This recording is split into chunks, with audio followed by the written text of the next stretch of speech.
Hello everyone, আজ আমরা তড়িৎ বিভবের দ্বিতীয় পর্বে যে সমস্ত বিষয় সম্পর্কে জানবো সেগুলো হচ্ছে তড়িৎ ক্ষেত্রে তড়িৎ দ্বিমেরুর বিক্ষেপণ। অর্থাৎ আমরা কোনো তড়িৎ দ্বিমেরুকে তড়িৎ ক্ষেত্রে স্থাপন করলে এবং ওকে তার সাম্যাবস্থান থেকে বিচ্যুত করলে কিছু কার্য করতে হয়, সেই কার্য বা স্থিতিশক্তি রাশিমালা সম্পর্কে জানবো। এছাড়া সমবিভব তল কি, সমবিভব তলের বিভিন্ন আধান বন্টনের জন্য সমবিভব তল, যেমন হবে সুষম তড়িৎ ক্ষেত্রের জন্য তোমরা সমবিভব তল নির্ণয় করবো। কোনো দুটো আধান, সম প্রকৃতির আধান এবং বিষম প্রকৃতির আধান, অর্থাৎ ধনাত্মক ধনাত্মক এবং ধনাত্মক ঋণাত্মক আধান বন্টনের জন্য সমবিভব তল, বিন্দু আধানের জন্য সমবিভব তল কিরকম হবে সেগুলো আমরা দেখে নেবো। এছাড়া সমবিভব তলের যে বৈশিষ্ট্যগুলো রয়েছে সেই বৈশিষ্ট্যগুলো সম্পর্কে আমরা জানবো এবং এগুলো ব্যাখ্যা করবো এবং কিছু বিশেষ গাণিতিক সমস্যা সম্বন্ধে আমরা দেখে নেব।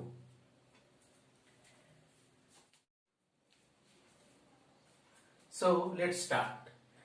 আমরা আগের ক্লাসে কোন সুষম তড়িৎ ক্ষেত্রে কোন তড়িৎ দ্বিমেরু যেখানে এবি, যার মাইনাস কিউ আধান এ প্রান্তে প্লাস কিউ আধান বি প্রান্তে রয়েছে, তড়িৎ ক্ষেত্রে যদি সুষম তড়িৎ ক্ষেত্রে এই তড়িৎ দ্বিমেরুকে স্থাপন করি সেক্ষেত্রে তড়িৎ দ্বিমেরুর উপর কি কি কাজ করছে সেটা আমরা দেখেছিলাম।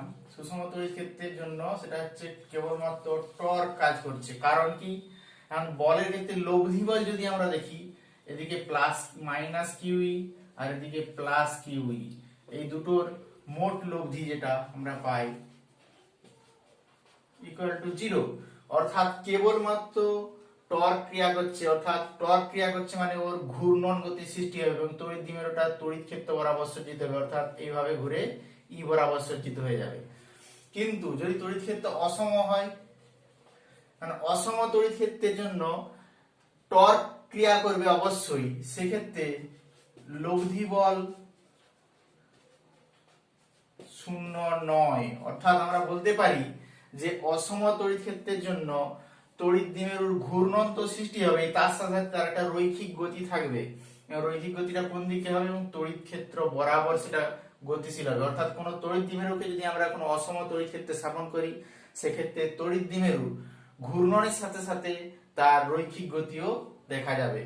কারণ আমরা পেয়েছি যে কোন সুষম তড়িৎ ক্ষেত্রে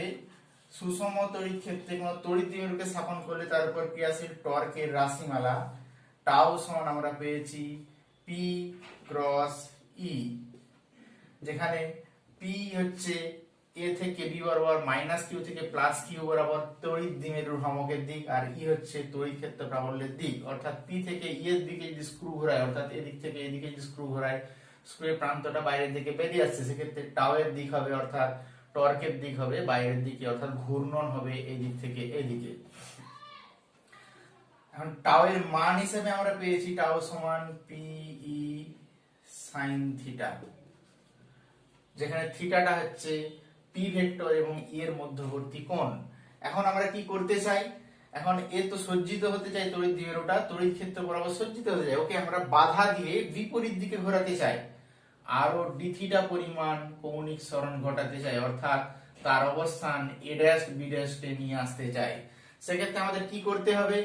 এই টর্কের বিরুদ্ধে কিছু কৃতকার্য করতে হবে। সেই কৃতকার্য আমরা যদি ডি ডব্লিউ হবে, ডি ডব্লিউ সমান টাউ ইনটু ডি থিটা, অর্থাৎ P E sine theta D theta.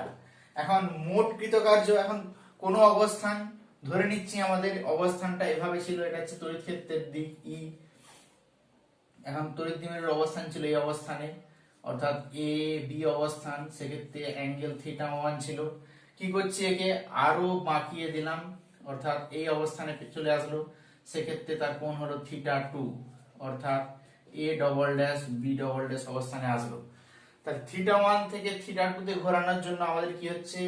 এর টর্কের বিরুদ্ধে কিছু কার্য করতে হচ্ছে। সেই কার্যটাই হবে আমাদের এক্ষেত্রে ওই যে তড়িৎ দ্বিমেরু, সেই তড়িৎ দ্বিমেরুতে সঞ্চিত সেই শক্তি, অর্থাৎ dw ইন্টিগ্রেশন dw, যেখানে পি ই বাইরে ইন্টিগ্রেশনের, কেন পি বাইরে?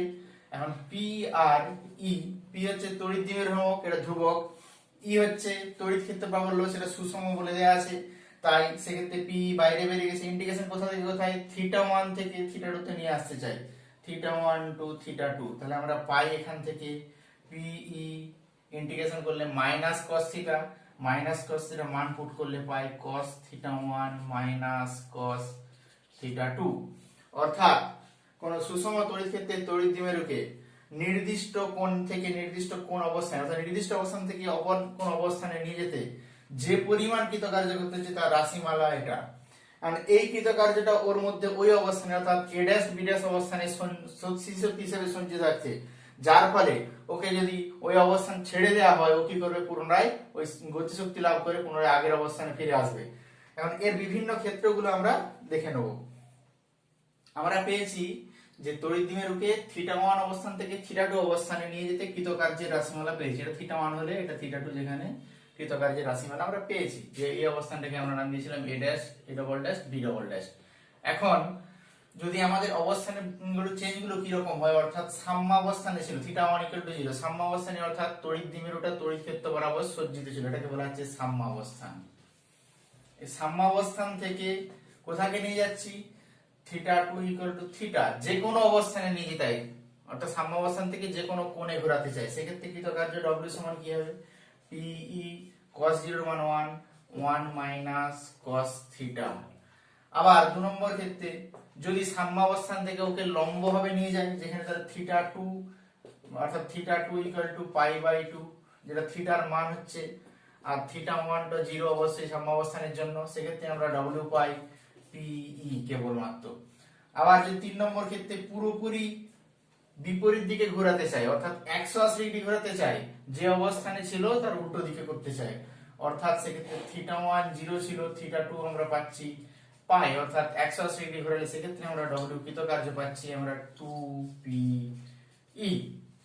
অর্থাৎ আমরা দেখতে পাচ্ছি বিভিন্ন অবস্থানের জন্য তড়িৎ দ্বিমেরুর বিভিন্ন অবস্থানে বিক্ষেপণের জন্য যে পরিমাণ কৃতকার্য হচ্ছে সেগুলো আমরা দেখতে পেলাম। কারণ এর আগের অবস্থানের ক্ষেত্রে যে সাধারণ যে অবস্থান পেয়েছি আমরা W সমান PE ইন্টিগ্রেশন sin θ dθ, সেখান থেকে আমরা পেতে পারি যে মাইনাস PE cos θ প্লাস একটা কনস্ট্যান্ট c যেখানে হচ্ছে কনস্ট্যান্ট। তাহলে এক্ষেত্রে আমরা c কনস্ট্যান্টটা যদি মান আমরা 0 ধরে নিই, c = 0 ধরে নিই, রেফারেন্স হিসেবে 0 ধরে নিলাম, সেক্ষেত্রে আমরা পাই W = মাইনাস PE cos θ অর্থাৎ মাইনাস P.E। সুতরাং এই যে কৃতকার্য, সেই কৃতকার্যের ক্ষেত্রে ওর মধ্যে সঞ্চিত শক্তি হিসেবে জমা হবে, অর্থাৎ কোন অবস্থানে সঞ্চিত স্থিতিশক্তি আমরা বলতে পারি U সমান মাইনাস P.E। এবার আমরা আসি সমবিভব তল বলতে কি বোঝায়। এখন সমবিভব তল বলতে বোঝাচ্ছে যে কোনো আধান বা কোনো সংস্থা তার কোনো আধান কি করে তড়িৎ ক্ষেত্র সৃষ্টি করছে, তাহলে কোনো তড়িৎ ক্ষেত্রের যে সমস্ত বিন্দুতে বিভব সমান অর্থাৎ বিভব একই, তার একটা বিন্দু আধান দেখে নিই আমরা, বিন্দু আধানের জন্য সমবিভব তল কি হবে।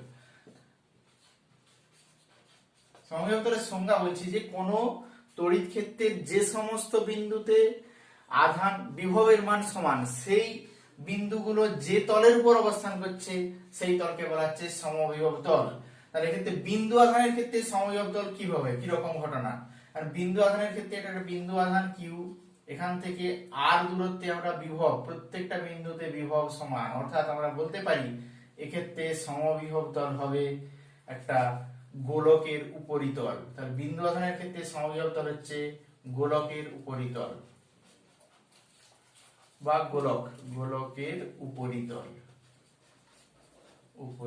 এটা হচ্ছে বিন্দু আধানের জন্য সমবিভব তল।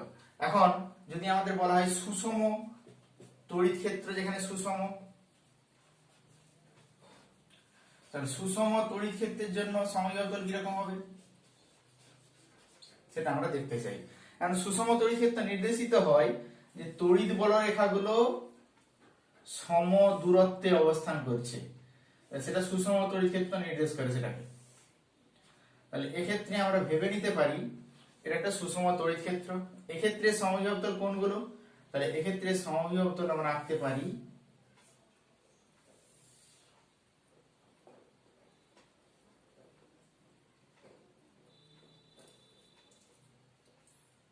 এইগুলো হচ্ছে আমাদের এক্ষেত্রে সমবিভব তল।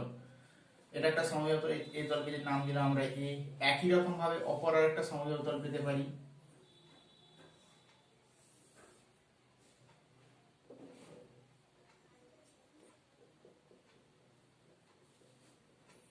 তাহলে এটা একটা সমবিবাহু তল, সমবিবাহু তল ক্ষেত্রে লম্ব ভাবে ছেদ করে গেছে, তাহলে বি আর একটা তল।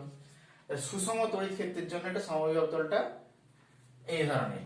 এখন সুষম তড়িৎ ক্ষেত্রে যদি তীব্র হয় তখন কি ঘটবে?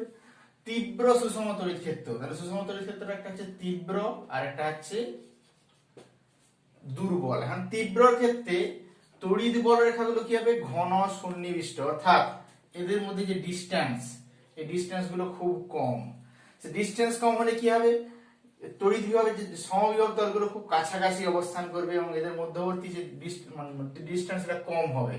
আর দুর্বল হতে পারে, তাহলে দুর্বল হলে কি হবে? এক্ষেত্রে এই যে ডিসটেন্স ডি যদি আমরা ধরে নিই, ডি ডিসটেন্সটা কি হবে? অনেক বড়। তাহলে এর ক্ষেত্রে হচ্ছে ডি ক্ষুদ্র, এর ক্ষেত্রে ডিটা হচ্ছে ক্ষুদ্র, আর এর ক্ষেত্রে হচ্ছে ডি বৃহৎ। অর্থাৎ বেশি দূরে দূরে তড়িৎ বলরেখাগুলো অবস্থান করবে, কিন্তু সমবিভব তলের চিত্র একই ধরনের হবে। এবার আমরা আসি সমান এবং সমপ্রকৃতির বিন্দু আধান হলে তার ক্ষেত্রে সমবিভব তল কিরকম হবে। ধরে নিচ্ছি আমরা দুটো আধানই ধনাত্মক, অর্থাৎ দুটোই প্লাস কিউ ধরে নিলাম। সেই প্লাস কিউ আধান থেকে ক্ষেত্রে কি হয়? আমরা দেখেছি যে এর ক্ষেত্রে তড়িৎ বলরেখাগুলো নির্গত হয় ডট ডট দিয়ে, যদি আমরা নির্ধারিত করি সেগুলো আমরা পাই এইভাবে, এগুলো তড়িৎ বলরেখা।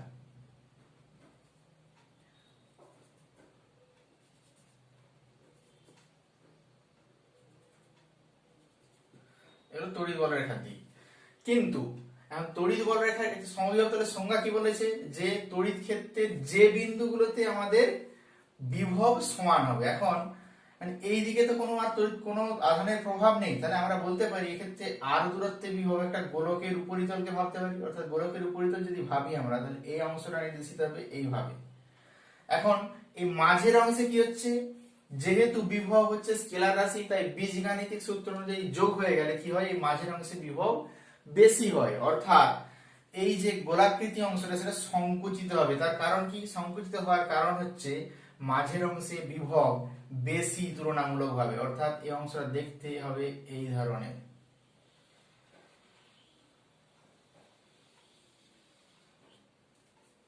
এটা একটা সমবিভব তল ভাবতে পারি আমরা। আবার একই রকম ভাবে বাইরে আরো একটা অংশ ভাবতে পারি।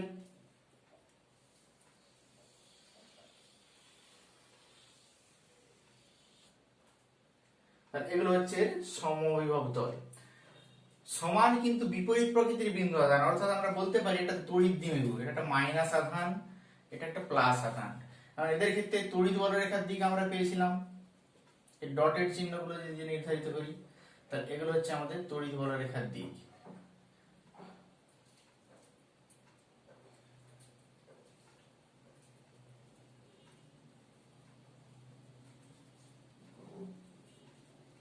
এখন তাহলে এর ক্ষেত্রে সমবিভব তল কি হবে? মাঝের বিন্দুতে আমরা দেখেছি যে তড়িৎ দ্বিমেরুর ক্ষেত্রে মাঝের বিন্দুতে বিভব শূন্য, অর্থাৎ এক্ষেত্রে যে তলটা পেয়েছিলাম শূন্য বিভব তলটা আমরা নির্ধারণ করেছিলাম একটা সমবিভব তল, এটাও যেক্ষেত্রে এটা বিভব শূন্য। তাহলে এই মাঝের অংশে বিভব নেই যেহেতু, তাহলে সমবিভব তলটা হবে ক্ষেত্রে সমান্তরাল, একটা প্লেন শীট বা অসীম দৈর্ঘ্যের একটা পাত।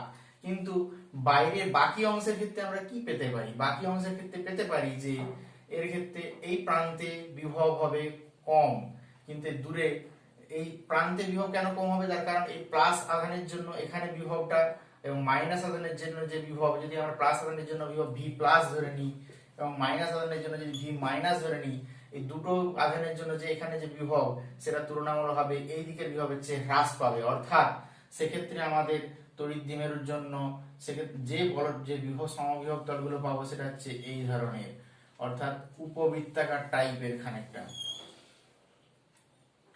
উপবৃত্তাকার। তার কারণ পেলাম কি? এক্ষেত্রে এই বিন্দুতে যে বিভব, সেই বিভব দুটো আধানের বিভবের লব্ধি, যেটা ধনাত্মক এবং ঋণাত্মক আধান পরস্পরকে কিছুটা পরিমাণ প্রতিমিত করে দিচ্ছে। কিন্তু এই বিন্দুতে বিভব যেহেতু ধনাত্মক আধান অনেক দূরে রয়েছে, ঋণাত্মক আধানের জন্য বিভবের সঙ্গে সমান হবে। তাই আমরা বলতে পারি দূরত্বের উপর নির্ভর করছে। এখানে কেন্দ্র থেকে দূরত্বটা এখানে বেশি হলে তবেই কেবলমাত্র বিভবটা কমবে, কিন্তু এখানে কেন্দ্র থেকে দূরত্ব কম হলেও কমে যাচ্ছে, তার কারণ ধনাত্মক আধানের একটা প্রভাব থাকছে। একই রকম ভাবে ধনাত্মক আধান প্রান্তেও আমরা পেতে পারি। এটা যে সমান এবং বিপরীত প্রকৃতির আধানের জন্য আমরা সমবিভব তলে রেখাচিত্র পেলাম। এটা হচ্ছে শূন্য বিভব তল, এটা হচ্ছে শূন্য বিভব তলকে নির্দেশ করছে। সমবিভব তলে যে সমস্ত বৈশিষ্ট্যগুলো আছে তার মধ্যে প্রথমে বলতে পারি যে কোনো একটা সমবিভব তলে, অর্থাৎ যদি আমরা ভেবে নিই যে একটা বিন্দু আধান যার সমবিভব তলে একটা গোলকের তল, এই গোলকের তলে একটা বিন্দু থেকে অপর বিন্দু অর্থাৎ এ থেকে বি বিন্দুতে কোনো আধানকে আনতে কৃতকার্য শূন্য, অর্থাৎ আমরা বলতে পারি ডব্লিউ এ বি, অর্থাৎ এ থেকে বি তে কোনো আধানকে আনতে কৃতকার্য শূন্য। সমবিভব তলের উপর একটা অবস্থান থেকে আরেকটা অবস্থানে কোনো আধানকে আনতে গেলে কৃতকার্য শূন্য হয়। এবং আর কি পেতে পারি সমবিভব তলের ক্ষেত্রে বলরেখাগুলো, এখন বলরেখাগুলো লম্ব ভাবে ছেদ করে। আমরা বিন্দু আধানের ক্ষেত্রে ভেবেছি বলরেখাগুলো কি এর থেকে বাইরের দিকে, রেডিয়ালি আউটওয়ার্ড, বাইরের দিকে। তাহলে আমরা ভাবতে পারি এক্ষেত্রে ভেবে নিচ্ছি যে দুটো বিন্দু পেলাম, এ আর বি খুব কাছাকাছি অবস্থিত। এ আর বি বিন্দুতে যেহেতু বিভব সমান, তাহলে এ থেকে বি তে কোনো আধানকে আনতে কৃতকার্য। ভেবে নিচ্ছি যে এই বিন্দুতে বলরেখাটা বেঁকে নির্গত হয়েছে, অর্থাৎ আমরা যদি ভেবে নিই এইভাবে, এখন এর ক্ষেত্রে বলাটা মুশকিল হয়ে যাচ্ছে, সেক্ষেত্রে আমরা ধরে নিতে পারি একটা সমবিভব তল, একটা সমতল। এই সমতলটাকে আমরা, বা সমতল না হয় বক্রতল হতে পারতো, তাহলে সেই বক্রতলের ক্ষেত্রে আমরা ভেবে নিচ্ছি যে তড়িৎ ক্ষেত্র ই তলের সঙ্গে থিটা কোণে আনত। থিটা কোণে আনত হলে ই এর তাহলে তল বরাবর উপাংশ পাবো আমরা ই cos থিটা, তলের লম্ব বরাবর একটা উপাংশ পাবো। এখন যেহেতু আধান বিন্দুগুলো এ এবং বি খুব কাছাকাছি অবস্থিত, এর মধ্যে ডিসটেন্স ডি আর, সেক্ষেত্রে যেহেতু ই তল বরাবর একটা উপাংশ পেয়েছি আমরা তড়িৎ ক্ষেত্র পাবো, তাহলে কৃতকার্য ডি ডব্লিউ সমান আমরা পাবো ই cos থিটা ইনটু ডি আর।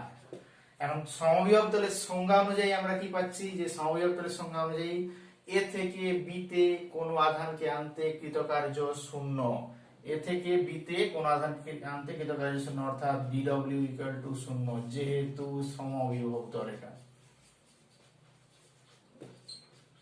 তাহলে অর্থাৎ আমরা এক্ষেত্রে বলতে পারি ই cos theta into dr equal to 0, অর্থাৎ cos থিটা ইকুয়াল টু 0, কারণ ই এবং dr কখনো শূন্য হতে পারে না, তাহলে থিটা ইকুয়াল টু π/2। অর্থাৎ আমরা বলতে পারি যে তড়িৎ বলরেখা ই সমবিভব তলকে লম্ব ভাবে ছেদ করে, তড়িৎ বলরেখা কোন সমবিভব তলকে লম্ব ভাবে ছেদ করে। তাহলে এক্ষেত্রে যদি স্পর্শক টানতাম, সেই স্পর্শকের উপর এটা লম্ব, এটা π/2 কোণ উৎপন্ন হচ্ছে। এক্ষেত্রেও স্পর্শক টানলেও এখানেও লম্ব পাবো আমরা।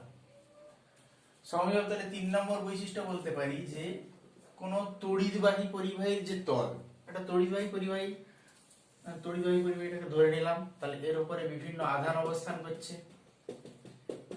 তাহলে এগুলো আধান যদি ভাবি, এটা Q1, এটা Q2, এটা Q3, তাহলে এই যে আধানগুলো, এই আধানগুলো পরিবাহীর উপরে স্থির অবস্থায় রয়েছে। তাহলে আধানগুলো Q1, Q2, Q3 এগুলো হচ্ছে বলতে পারি ডট দিয়ে আরো, তাহলে এগুলো হচ্ছে পরিবাহীর উপরিস্থিত স্থির আধান, পরিবাহীর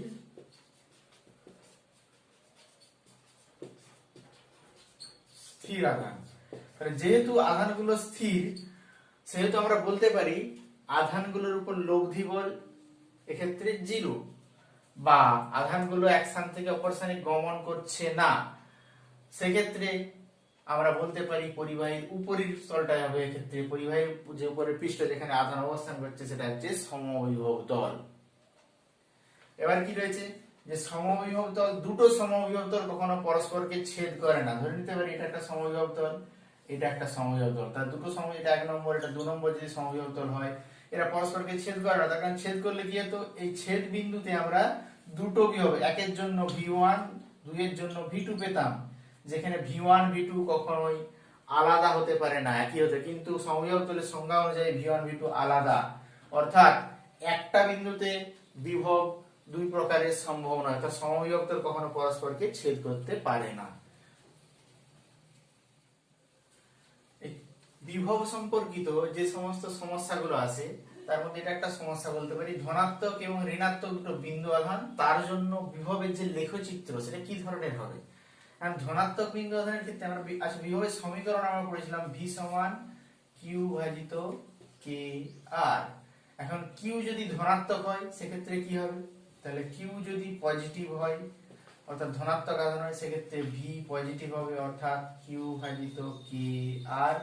আর q যদি নেগেটিভ হয় তাহলে সেখানে v নেগেটিভ অর্থাৎ minus q divided by k r। Q এই কিউর মধ্যে সেটা লুকিয়ে ছিল, মাইনাসটা আমরা বাইরে বের করে দিই, সেক্ষেত্রে লেখচিত্র আমরা পেতে পারি যে তাহলে y অক্ষ বরাবর আমরা v এবং x অক্ষ বরাবর ডিসটেন্স যদি আমরা প্রয়োগ করি সেক্ষেত্রে আমরা পাচ্ছি যে একটা নির্দিষ্ট বিন্দু অর্থাৎ খুব কাছের বিন্দুতে আমরা বিভব পেয়েছি q বাই k r। যদি ওই একটা গোলক হতো, গোলকের উপরিতল, এবং সেক্ষেত্রে আমরা যত দূরে যাচ্ছি তত পরিবর্তনটা আমরা দেখতে পাচ্ছি ধীরে ধীরে হ্রাস পাচ্ছে।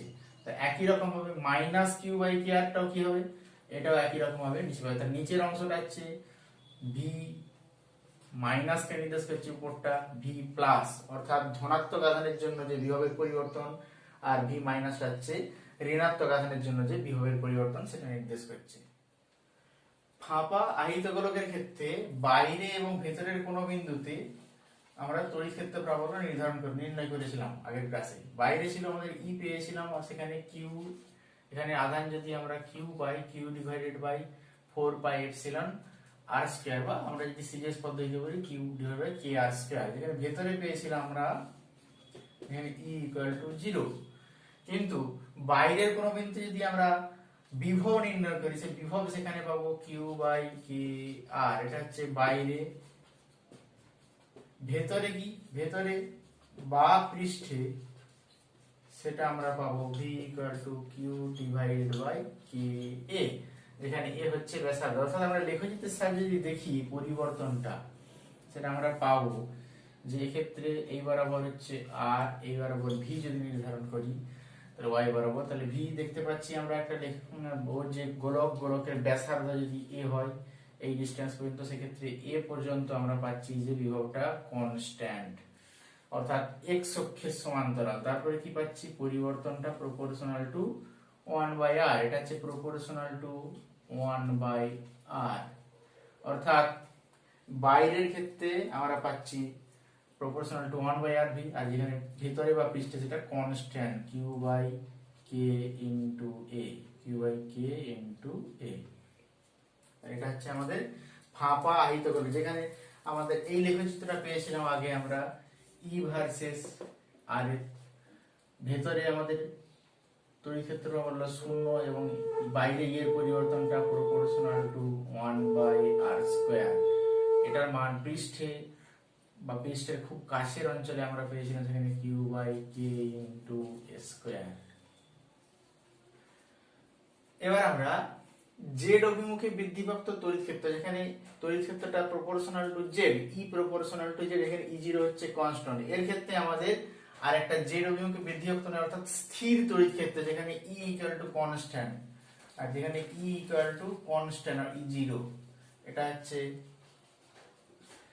এর ক্ষেত্রে আমরা সমবিভব তলে লেখচিত্র অঙ্কন করতে চাই। তার ক্ষেত্রে তার আগে আমরা দেখে নিই ই এর সঙ্গে বিভবের সম্পর্ক আমরা পেয়েছিলাম ই সমান মাইনাস ডিভি বাই ডিআর বা ডিভি বাই ডিএক্স বা ডিভি বাই ডিজেড। তাহলে অতএব ভি সমান আমরা পাই এখান থেকে মাইনাস ইন্টিগ্রেশন ই ইনটু ডিজেড, মাইনাস ইন্টিগ্রেশন ই ইনটু ডিজেড। আর এক্ষেত্রে ই এর যে পরিবর্তন জেড বরাবর যদি বৃদ্ধি পায় বা জেড বরাবর যদি হ্রাস পায়, জেড বরাবর বৃদ্ধি পেলে তাহলে আমাদের এখানে কি হতো, ধনাত্মক চিহ্ন, যেহেতু হ্রাস পেতে তাহলে মাইনাস চিহ্ন দিতাম, ঋণাত্মক উল্টো দিক দিয়ে। এখন এক্ষেত্রে আমরা ভি এর পরিবর্তনটা দেখে নিই।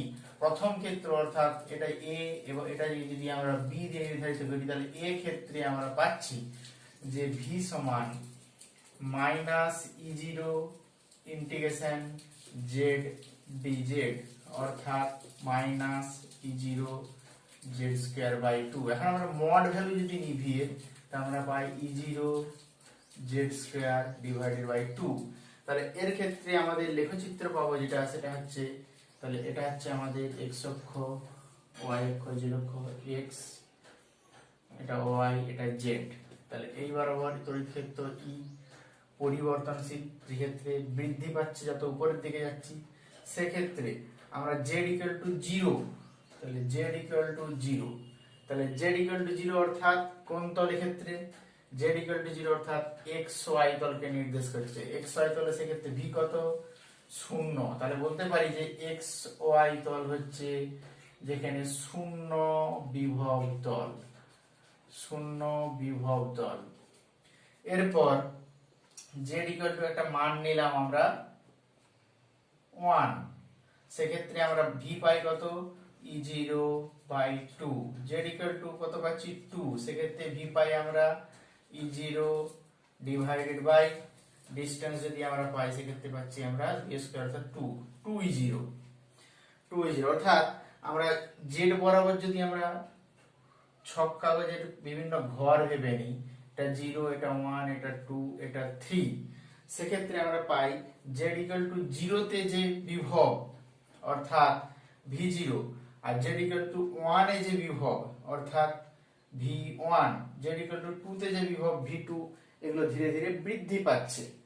এখন সমবিভব তল যদি কল্পনা করতে হয় তাহলে অর্থাৎ v1 এর মান v2 ড্যাশের সঙ্গে সমান করতে চাই, তাহলে সেক্ষেত্রে আমাদের ডিসটেন্সটা কত পাই দেখে নিই।